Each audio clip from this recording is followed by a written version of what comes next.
বিসমিল্লাহির রহমানির রহিম। প্রিয় দেশবাসী, আসসালামু আলাইকুম।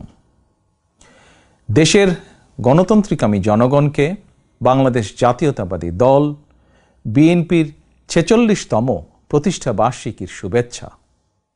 প্রতিষ্ঠার পর থেকে আজ পর্যন্ত রাষ্ট্র পরিচালনা কিংবা বিরোধী রাজনৈতিক দল হিসাবে দেশে গণতন্ত্র এবং মানুষের অধিকার প্রতিষ্ঠার প্রতিটি আন্দোলন সংগ্রামে বিএনপি দেশ এবং জনগণের স্বার্থ সমুন্নত রেখেছে।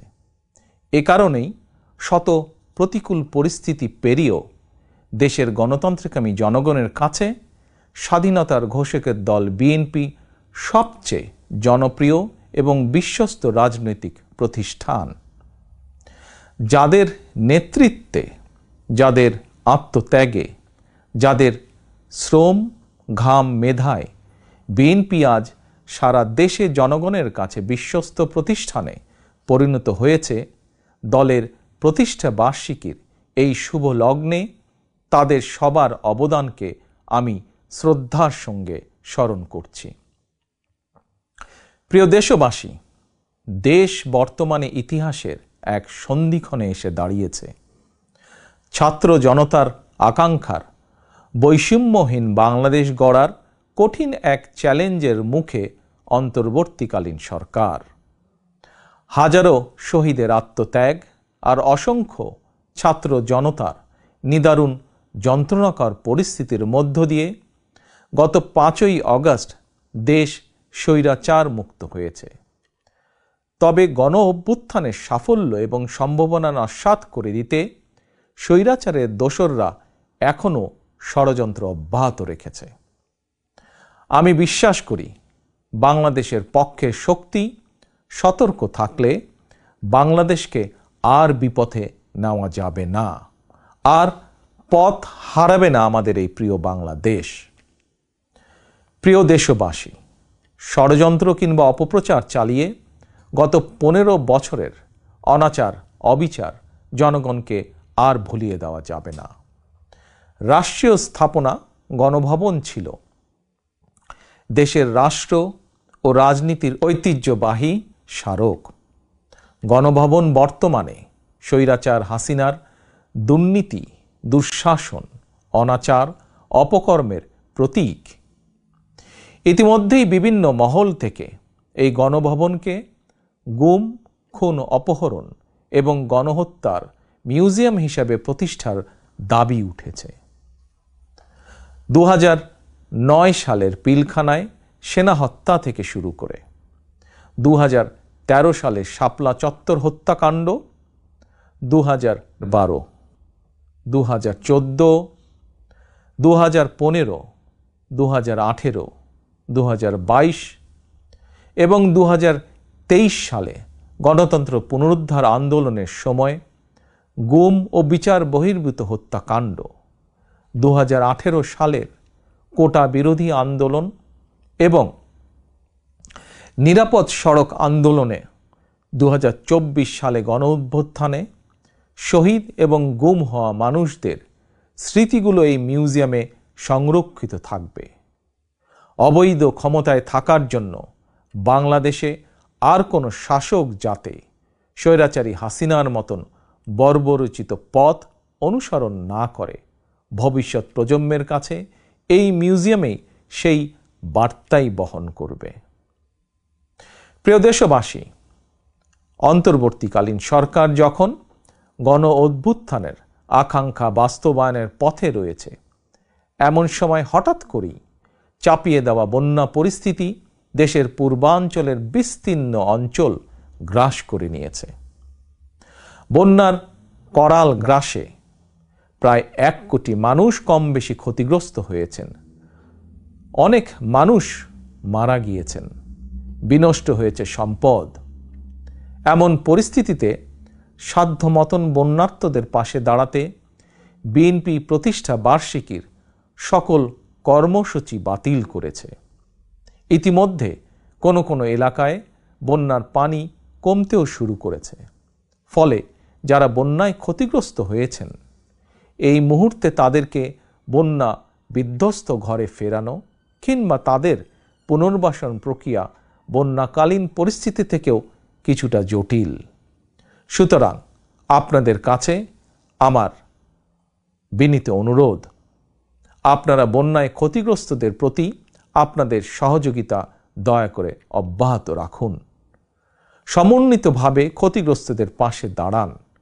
বিশেষ করে যেসব পরিবারে নারী, শিশু, বৃদ্ধ কিংবা বৃদ্ধা রয়েছেন, অগ্রাধিকার ভিত্তিতে তাদের প্রতি দয়া করে সহায়তার হাত বাড়িয়ে দিন। সফলজনকভাবে বন্যা পুনর্বাসন প্রক্রিয়া সম্পন্ন করতে একজন নাগরিক হিসাবে সরকারি উদ্যোগ বাস্তবায়নেও দয়া করে সক্রিয় ভূমিকা রাখুন। প্রিয় দেশবাসী, রাষ্ট্র, রাজনীতি, শিক্ষা, সংস্কৃতি, অর্থনীতি, জনপ্রশাসন, বিচার বিভাগ সকল ক্ষেত্রে দেশকে এক নৈরাজ্যকর অবস্থায় রেখে স্বৈরাচারী হাসিনা পালিয়েছে। দেশকে একটি ঋণ নির্ভর, আমদানি নির্ভর, পরনির্ভর করে রেখে স্বৈরাচারী হাসিনা পালিয়েছে। শুধুমাত্র একজন হাসিনাই পালিয়ে যায়নি, তার বিনা ভোটের মন্ত্রিসভা, বিনা ভোটের সকল এমপি, এমনকি তাদের নিয়োগ দেওয়া বায়তুল মোকাররমের খতিব পর্যন্ত পালিয়েছে। দেশের এমন নজিরবিহীন ভয়ানক পরিস্থিতি অতিক্রম করে জনগণ এখন সম্মান এবং সমৃদ্ধির পথে এগিয়ে যেতে চায়। তাই দেশকে জনতার কাঙ্ক্ষিত বাংলাদেশে রূপান্তর করতে রাষ্ট্র সংস্কার কার্যক্রমের কোনোই বিকল্প নেই। তবে রাষ্ট্র সংস্কার একটি চলমান, দীর্ঘমেয়াদী এবং ধারাবাহিক প্রক্রিয়া। টেকসই এবং কার্যকর উপায়ে রাষ্ট্র সংস্কার করতে হলে সংস্কার প্রক্রিয়ার সঙ্গে অবশ্যই জনগণের প্রত্যক্ষ অংশগ্রহণ থাকা জরুরি। গণতান্ত্রিক বিশ্বের দেশগুলোতে জনগণের ভোট প্রয়োগের অগ্রাধিকার নিশ্চিত করার মাধ্যমে রাষ্ট্র সংস্কার কার্যক্রমে জনগণের অংশগ্রহণ নিশ্চিত করা হয়ে থাকে। কারণ একটি গণতান্ত্রিক রাষ্ট্রে সরকার এবং জনগণের মধ্যে কার্যকর সেতুবন্ধন হচ্ছে জনপ্রতিনিধিত্বশীল জাতীয় সংসদ। প্রিয় দেশবাসী, জনগণের লুণ্ঠিত ভোটের অধিকারকে পুনঃপ্রতিষ্ঠিত করে একটি জনপ্রতিনিধিত্বশীল সরকার প্রতিষ্ঠার লক্ষ্যে রাষ্ট্র সংস্কারে প্রথম পদক্ষেপ হিসাবে অগ্রাধিকার ভিত্তিতে নির্বাচন কমিশন, আইন শৃঙ্খলা বাহিনী, জনপ্রশাসন, দুদক সহ সাংবিধানিক প্রতিষ্ঠানগুলো সংস্কার কিংবা পুনর্গঠন জরুরি। সেই লক্ষ্য অর্জনে অন্তর্বর্তীকালীন সরকার তাদের পরিকল্পনা অনুযায়ী রাষ্ট্র সংস্কার কার্যক্রম এগিয়ে নিচ্ছে বলে আমরা মনে করি। সুতরাং জনগণের প্রত্যক্ষ ভোটে একটি জনপ্রতিনিধিত্বশীল রাষ্ট্র এবং সরকার গঠনের লক্ষ্যে দেশকে নির্বাচনী রোডম্যাপে তোলার জন্য প্রয়োজনীয় রাষ্ট্র সংস্কারের জন্য জনগণ অন্তর্বর্তীকালীন সরকারকে সব রকমের সহায়তা করতে প্রস্তুত। প্রিয় দেশবাসী, আমি মনে করি, আমাদের দল বিএনপি মনে করে, রাষ্ট্র সংস্কারকে কার্যকর করতে হলে দেশের রাজনৈতিক দলগুলোর দৃষ্টিভঙ্গি এবং কার্যক্রমেও স্বচ্ছতা নিশ্চিত করার বিষয়টিও উপেক্ষা করার কোনোই সুযোগ নেই। সে লক্ষ্যেই 2023 সালের জুলাই মাসে রাজনৈতিক দল হিসাবে বিএনপি রাষ্ট্র সংস্কারের পাশাপাশি দলীয় রাজনৈতিক সংস্কার কর্মসূচি ঘোষণা করেছে।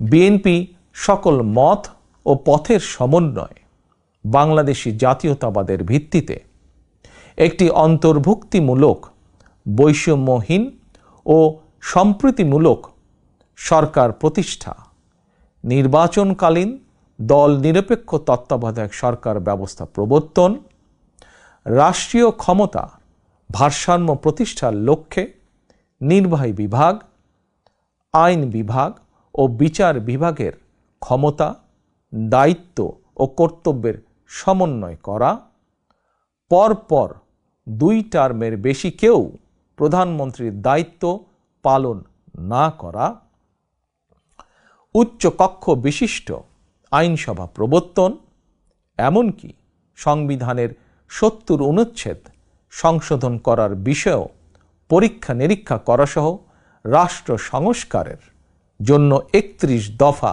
রূপরেখা দিয়েছে।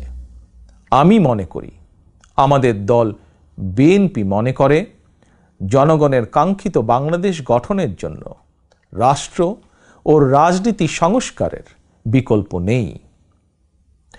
দীর্ঘমেয়াদী রাষ্ট্র সংস্কার কার্যক্রমগুলো জনগণের প্রত্যক্ষ ভোটে নির্বাচিত সরকারের মাধ্যমে হলে সেটি বেশি কার্যকর বলে জনগণ বিশ্বাস করে এবং গণতান্ত্রিক বিশ্বেও এটি স্বীকৃত। প্রিয় দেশবাসী, আমাদের আর পেছনে তাকানোর কোনোই সুযোগ নেই। পলাতক স্বৈরাচার জাতীয় জীবনের 15টি বছর কেড়ে নিয়েছে।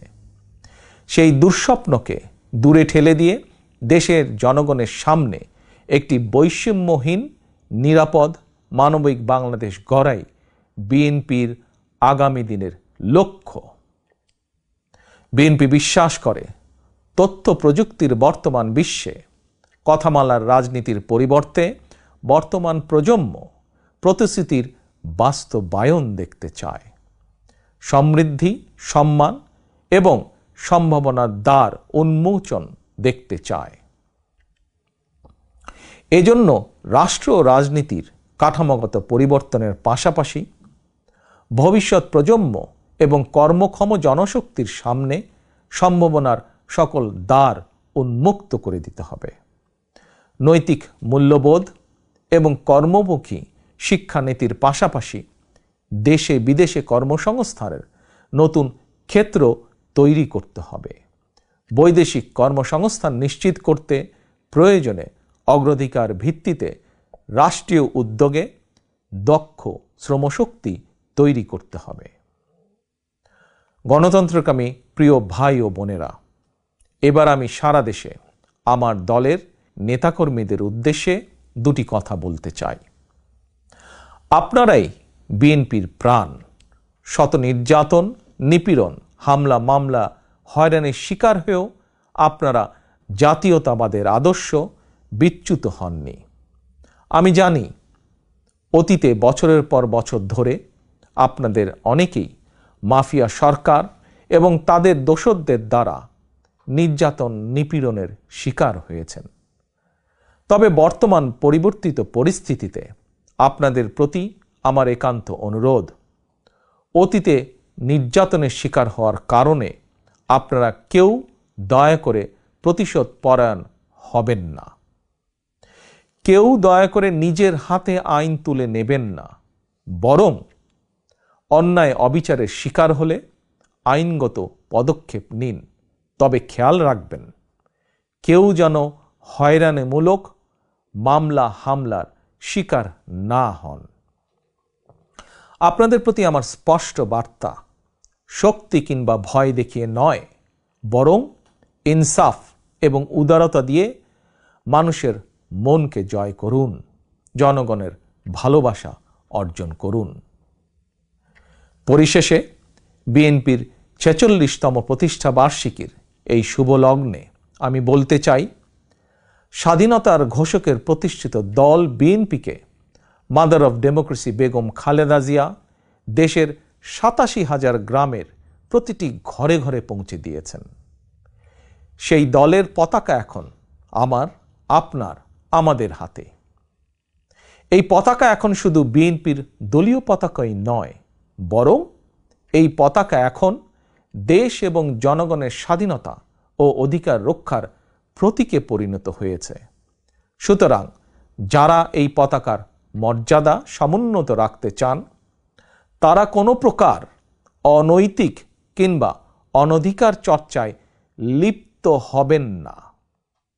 বাংলাদেশের জাতীয়তাবাদী শক্তির সকল স্তরের, সকল পর্যায়ের প্রতিটি নেতা কর্মী, সমর্থক, শুভাকাঙ্ক্ষীকে মনে রাখতে হবে, জনগণ বিএনপিকে বিশ্বাস করে, বিএনপিও জনগণকে বিশ্বাস করে, কারণ জনগণই বিএনপির সকল রাজনৈতিক ক্ষমতার উৎস। আল্লাহ হাফেজ। বাংলাদেশ জিন্দাবাদ, বাংলাদেশ জাতীয়তাবাদী দল জিন্দাবাদ।